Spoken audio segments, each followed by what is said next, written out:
Human memory को अक्सर हम एक वीडियो कैमरा या ऑडियो रिकॉर्डर जैसा समझते हैं। मतलब जो भी हमने देखा, सुना या एक्सपीरियंस किया वो बिल्कुल वैसे का वैसा दिमाग में स्टोर हो गया और जब चाहा रिप्ले कर लिया। लेकिन मॉडर्न साइकोलॉजी और कॉग्निटिव न्यूरोसाइंस ये क्लियरली बताती है कि मेमोरी रिकॉर्डिंग नहीं होती बल्कि रिकंस्ट्रक्टिव होती है। इसका मतलब है कि हमारी यादें हर बार याद करते वक्त दोबारा बनाई जाती हैं और इस प्रोसेस में एरर्स, डिस्टॉर्शंस और एक्सटर्नल इन्फ्लुएंस का बहुत बड़ा रोल होता है। रिकंस्ट्रक्टिव मेमोरी का कंसेप्ट सबसे पहले सर फ्रेडरिक बार्टलेट ने 1932 में प्रपोज किया था। उन्होंने एक्सपेरिमेंट्स के थ्रू दिखाया कि जब लोग किसी स्टोरी को याद करते हैं तो वो उस स्टोरी को अपने बिलीफ्स, एक्सपेक्टेशंस, कल्चर और प्रायर नॉलेज के हिसाब से मॉडिफाई कर देते हैं। मतलब मेमोरी सिर्फ पास्ट का रिफ्लेक्शन नहीं होती बल्कि प्रेजेंट माइंड का क्रिएशन होती है। इसलिए दो लोग सेम इंसिडेंट देखकर भी उसको बिल्कुल अलग अलग तरीके से याद कर सकते हैं। इस रिकंस्ट्रक्टिव नेचर की वजह से मेमोरी परफेक्टली रिलायबल नहीं होती। हम जो याद करते हैं वो एक्चुअल इवेंट का एग्जैक्ट कॉपी नहीं होता बल्कि एक एडिटेड वर्जन होता है। जैसे एक फिल्म एडिटर रॉ फुटेज को कट, रीअरेंज और एनहांस करता है, वैसे ही हमारा ब्रेन मेमोरीज को बार बार रीशेप करता रहता है। ये रीशेपिंग मोस्टली अनकॉन्शियस होती है, इसलिए हमें लगता है कि हम बिल्कुल सही याद कर रहे हैं, जबकि रियलिटी में मेमोरी ऑलरेडी चेंज हो चुकी होती है। मेमोरी फॉर्मेशन के 3 मेजर स्टेजेस होते हैं: एनकोडिंग, स्टोरेज और रिट्रीवल। रिकंस्ट्रक्टिव एरर्स इन तीनों स्टेजेस में हो सकते हैं। एनकोडिंग के टाइम अगर हम डिस्ट्रैक्टेड हैं, इमोशनल हैं या सिचुएशन को गलत समझ रहे हैं तो इन्फॉर्मेशन इनकम्प्लीट या डिस्टॉर्टेड फॉर्म में एनकोड होती है। स्टोरेज के टाइम मेमोरीज आपस में मिक्स हो सकती हैं और रिट्रीवल के टाइम हम मिसिंग इन्फॉर्मेशन को अजम्पशंस और लॉजिक से फिल कर देते हैं। ये फिलिंग प्रोसेस ही रिकंस्ट्रक्टिव मेमोरी का कोर है। एक सिंपल एग्जांपल समझिए। अगर आपने एक एक्सीडेंट देखा जिसमें एक रेड कार इन्वॉल्व थी, लेकिन आप एक्सीडेंट के बाद किसी से सुनते हो कि ब्लू कार बहुत फास्ट थी, तो थोड़े टाइम बाद आपको जेन्युइनली याद आने लगता है कि शायद ब्लू कार थी। ये जानबूझकर झूठ बोलना नहीं होता बल्कि ब्रेन का नेचुरल रिकंस्ट्रक्टिव प्रोसेस होता है। मेमोरी का कॉन्फिडेंस लेवल हाई होता है, एक्यूरेसी कम हो सकती है।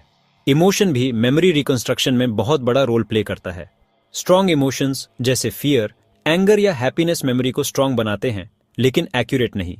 ट्रॉमा रिलेटेड मेमोरीज को लोग अक्सर क्रिस्टल क्लियर समझते हैं, लेकिन रिसर्च दिखाती है कि ट्रॉमा मेमोरीज भी डिस्टॉर्ट हो सकती हैं।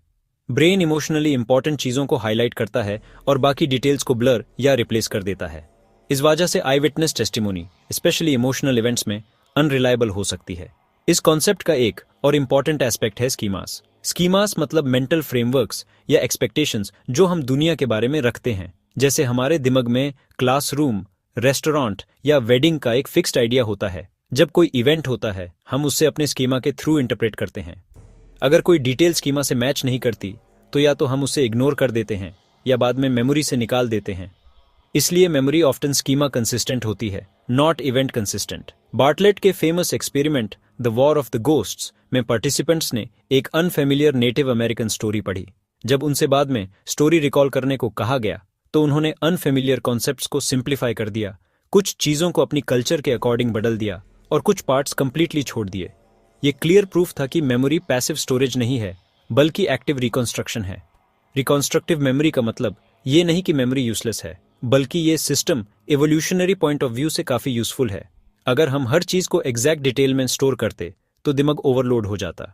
रिकंस्ट्रक्शन अलाउ करता है हमें मीनिंग, पैटर्न्स और लेसन्स याद रखने में, न कि यूजलेस डिटेल्स। प्रॉब्लम तब होती है जब हम मेमोरी को एब्सोल्यूट ट्रूथ मान लेते हैं, स्पेशली लीगल, एकेडमिक और पर्सनल कॉन्फ्लिक्ट्स में।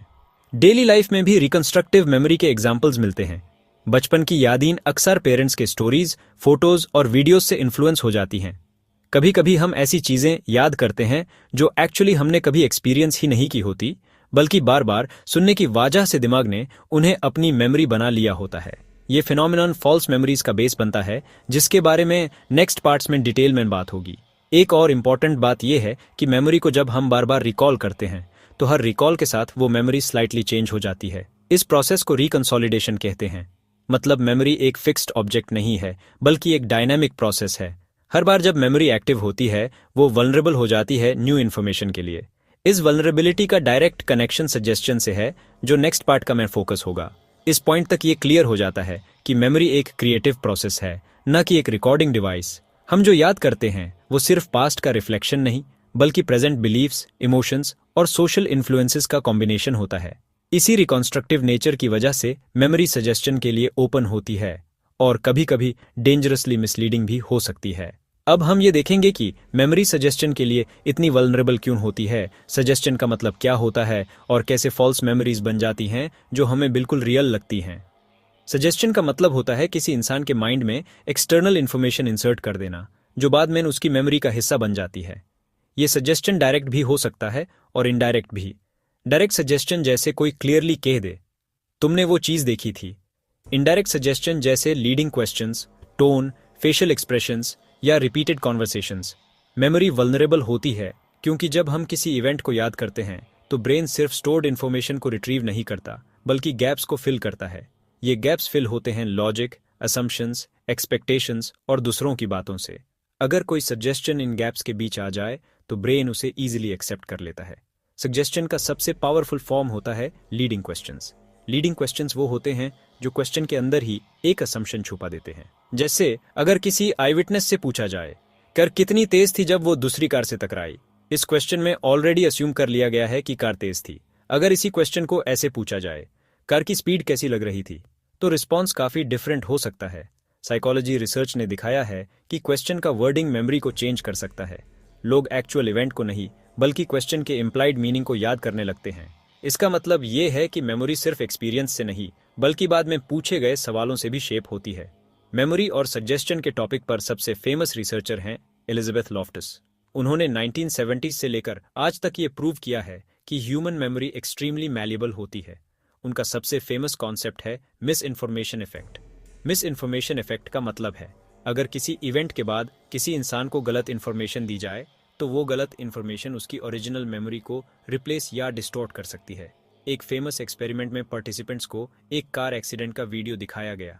बाद में उनसे सवाल पूछे गए लेकिन सवालों में डिफरेंट वर्ड्स यूज किए गए जैसे हिट, बम्प्ड, स्मैश्ड। जिन्होंने स्मैश्ड वर्ड सुना उन्होंने कार की स्पीड ज़्यादा एस्टिमेट की और बाद में कुछ लोगों ने टूटे हुए शीशे भी याद कर लिए जबकि वीडियो में शीशा था ही नहीं। इस एक्सपेरिमेंट से ये क्लियर हुआ कि लैंग्वेज मेमोरी को रीराइट कर सकती है। मेमोरी स्टैटिक नहीं होती बल्कि हर न्यू इन्फॉर्मेशन के साथ अपडेट होती रहती है, चाहे वो इन्फॉर्मेशन सही हो या गलत। आप जानते हैं कि फॉल्स मेमोरीज कैसे बनती हैं?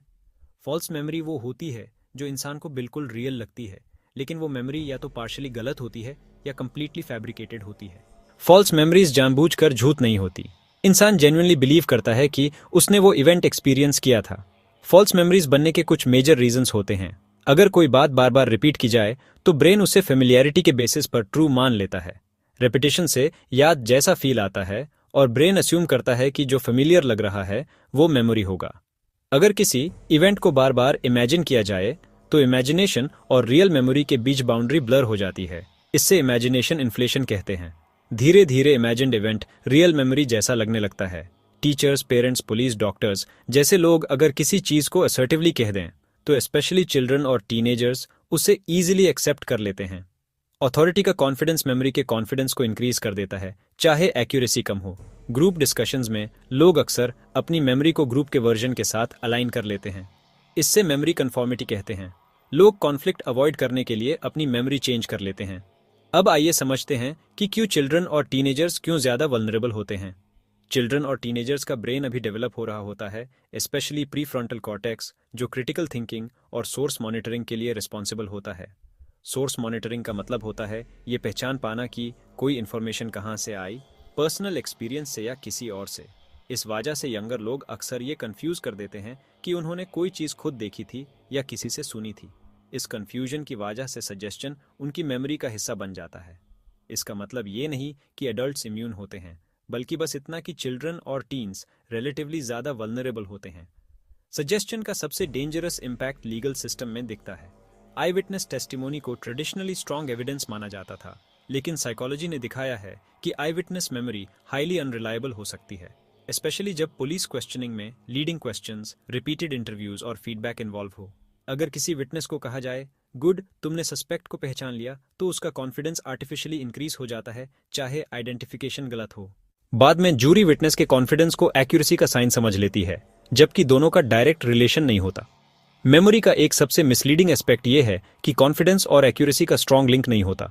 इंसान किसी गलत मेमोरी पर भी पूरा कॉन्फिडेंट हो सकता है। ये कॉन्फिडेंस इसी रिकंस्ट्रक्टिव और सजेस्टिबल नेचर का रिजल्ट होता है। जितनी बार मेमोरी रिपीट होती है उतनी ही स्ट्रांग और कॉन्फिडेंट लगती है, चाहे वो रॉन्ग ही क्यों ना हो। मेमोरी सिर्फ पास्ट का स्टोर नहीं, बल्कि सोशल इंटरेक्शन का प्रोडक्ट है। लोग जो सवाल पूछते हैं, जो लैंग्वेज यूज करते हैं, जो रिएक्शंस देते हैं, ये सब मिलकर मेमोरी को शेप करते हैं। सजेस्शन मेमोरी को सटली रीराइट करता है और फॉल्स मेमोरीज बिना हमें पता चले डेवलप हो जाती हैं। मेमोरी रिकंस्ट्रक्टिव की ये कॉन्सेप्ट्स रियल लाइफ में कैसे इंपैक्ट डालते हैं, आइए इसे समझते हैं। एजुकेशन के कॉन्टेक्स्ट में मेमोरी का रिकंस्ट्रक्टिव नेचर दोनों तरह से काम करता है, हेल्पफुल भी और हार्मफुल भी। जब स्टूडेंट्स किसी कॉन्सेप्ट को समझकर याद करते हैं तो वो उससे अपनी एग्जिस्टिंग नॉलेज के साथ इंटीग्रेट करते हैं। ये प्रोसेस डीप लर्निंग के लिए अच्छा होता है, क्योंकि स्टूडेंट सिर्फ रट्टा नहीं मारता बल्कि मीनिंग कंस्ट्रक्ट करता है। लेकिन प्रॉब्लम तब आती है जब मिसकंसेप्शंस एक बार मेमोरी का हिस्सा बन जाती हैं।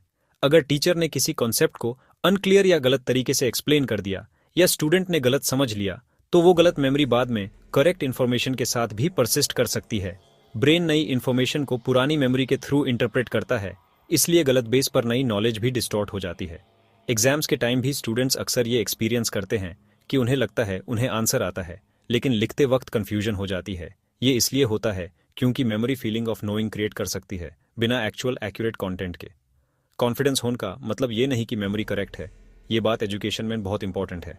पर्सनल रिलेशनशिप्स में मेमोरी रिकंस्ट्रक्शन सबसे ज्यादा इमोशनल फॉर्म में दिखाई देता है, लेकिन रियलिटी ये होती है कि दोनों लोग सेम इंसिडेंट को डिफरेंटली याद कर रहे होते हैं। इमोशंस जैसे एंगर, हर्ट और इनसिक्योरिटी मेमोरी को बायस कर देते हैं। ब्रेन अपने पॉइंट ऑफ व्यू को सपोर्ट करने वाली डिटेल्स को हाईलाइट करता है और बाकी को इग्नोर कर देता है। ओवर टाइम रिपीटेड आर्ग्यूमेंट्स और रिटेलिंग से मेमोरीज और भी रिजिड हो जाती हैं। इंसान सिंसियरली बिलीव करने लगता है कि उसका वर्जन ही सच है। इससे मिसअंडरस्टैंडिंग्स डीपन हो जाती हैं और कॉन्फ्लिक्ट्स रिजॉल्व करना मुश्किल हो जाता है। इस कॉन्टेक्स्ट में ये समझना बहुत जरूरी है कि मेमोरी डिफरेंस का मतलब झूठ बोलना नहीं होता, बल्कि रिकंस्ट्रक्शन डिफरेंस होता है। थेरेपी और काउंसलिंग के फील्ड में मेमोरी की वल्नरेबिलिटी को समझना बहुत इंपॉर्टेंट है। कुछ थेरेपीज पास्ट एक्सपीरियंसेस पर फोकस करती हैं, लेकिन अगर therapist unintentionally leading suggestions use करे तो क्लाइंट के माइंड में फॉल्स मेमोरीज डेवलप हो सकती हैं। इसी वजह से मॉडर्न साइकोलॉजी में एथिकल गाइडलाइंस होती हैं, जिसमें थेरेपिस्ट्स को न्यूट्रल लैंग्वेज यूज करनी होती है और क्लाइंट को कोई स्पेसिफिक मेमोरी याद करने के लिए पुश नहीं किया जाता। मेमोरी एक्सप्लोरेशन का गोल हीलिंग होता है, नॉट एग्जैक्ट हिस्टोरिकल एक्यूरेसी। एक इंपॉर्टेंट बात यह है कि इमोशनल पेन रियल होता है, चाहे मेमोरी पार्शली डिस्टॉर्टेड ही क्यों ना हो। थेरेपी का फोकस यूजुअली फीलिंग्स और कोपिंग पर होता है, न कि मेमोरी को कोर्ट एविडेंस की तरह ट्रीट करना। ये डिस्टिंक्शन समझना बहुत जरूरी है। आज के डिजिटल एज में मेमोरी और ज़्यादा वल्नरेबल हो गई है। Social media posts, photos, captions और कमेंट्स मेमोरीज को क्यूरेट और एडिट कर देते हैं। लोग इवेंट्स को कैमरा के लेंस से देखते हैं, एक्सपीरियंस कम और डॉक्यूमेंट ज़्यादा करते हैं। बाद में हम वही याद रखते हैं जो फोटोज और पोस्ट्स में दिख रहा होता है, ना कि जो एक्चुअली फील हुआ था। फिल्टर्स, कैप्शंस और लाइक्स मेमोरी के इमोशनल टोन को चेंज कर देते हैं। अगर कोई इवेंट सोशल मीडिया पर हैप्पी पोर्ट्रे किया गया हो तो ब्रेन बाद में नेगेटिव या न्यूट्रल फीलिंग्स को सप्रेस कर देता है। इसके अलावा repeated exposure to news, reels और ओपिनियंस मिस इन्फॉर्मेशन इफेक्ट को और स्ट्रॉन्ग बना देता है। फेक न्यूज़ और रिपीटेड नैरेटिव्स लोगों की कलेक्टिव मेमोरी को डिस्टॉर्ट कर सकती हैं, जहां लोग याद करते हैं कि कुछ हुआ था, जबकि वो सिर्फ बार बार सुना गया होता है। मेमोरी को कंप्लीटली डिस्टॉर्शन फ्री बनाना पॉसिबल नहीं है, क्योंकि रिकंस्ट्रक्शन नेचुरल प्रोसेस है। लेकिन कुछ स्ट्रैटेजीज यूज करके हम एरर्स और सजेस्शन के इम्पैक्ट को रिड्यूस कर सकते हैं। सबसे पहली स्ट्रैटेजी है क्रिटिकल अवेयरनेस। सिर्फ ये जानना ही काफ़ी पावरफुल है कि मेमोरी अनरिलायबल हो सकती है। जब हम अपनी मेमोरी पर थोड़ा डाउट रखते हैं तो हम ओपन होते हैं करेक्शन के लिए। दूसरी स्ट्रैटेजी है सोर्स चेकिंग। खुद से पूछना, ये मेमोरी मुझे खुद एक्सपीरियंस हुई थी या किसी ने बताई थी। ये हैबिट स्पेशली एग्जाम्स, आर्ग्यूमेंट्स और इंपॉर्टेंट डिसीजंस में काफ़ी हेल्पफुल होती है। ये समझना जरूरी है कि रिकंस्ट्रक्टिव मेमोरी कोई फ्लॉ नहीं है, बल्कि एक फीचर है। इसी वजह से हम अडेप्ट कर पाते हैं, लर्न करते हैं और पास्ट एक्सपीरियंसेस से मीनिंग निकाल पाते हैं। अगर मेमोरी बिल्कुल एग्जैक्ट होती तो हम फ्लेक्सिबिलिटी, क्रिएटिविटी और इमोशनल रेगुलेशन लूज कर देते। प्रॉब्लम तब होती है जब हम मेमोरी को एब्सोल्यूट ट्रूथ समझने लगते हैं बिना क्वेश्चनिंग के। साइकोलॉजी का मेन कंट्रीब्यूशन ये है कि वो हमें हम्बल बनाना सिखाती है, अपनी यादों के बारे में भी। मेमोरी एक लिविंग प्रोसेस है, स्टैटिक स्टोरेज नहीं। हर बार जब हम याद करते हैं, हम थोड़ा क्रिएट भी करते हैं। इस क्रिएशन में हमारे beliefs, emotions, language, social environment और सजेशंस का स्ट्रॉन्ग रोल होता है। हम सब अपनी अपनी रियलिटी के एडिटर्स हैं, इसलिए डिसएग्रीमेंट्स, मिसअंडरस्टैंडिंग्स और फॉल्स मेमोरीज ह्यूमन नेचर का हिस्सा हैं। इसका सॉल्यूशन मेमोरी को परफेक्ट बनाना नहीं, बल्कि अवेयरनेस, एम्पैथी और क्रिटिकल थिंकिंग डेवलप करना है।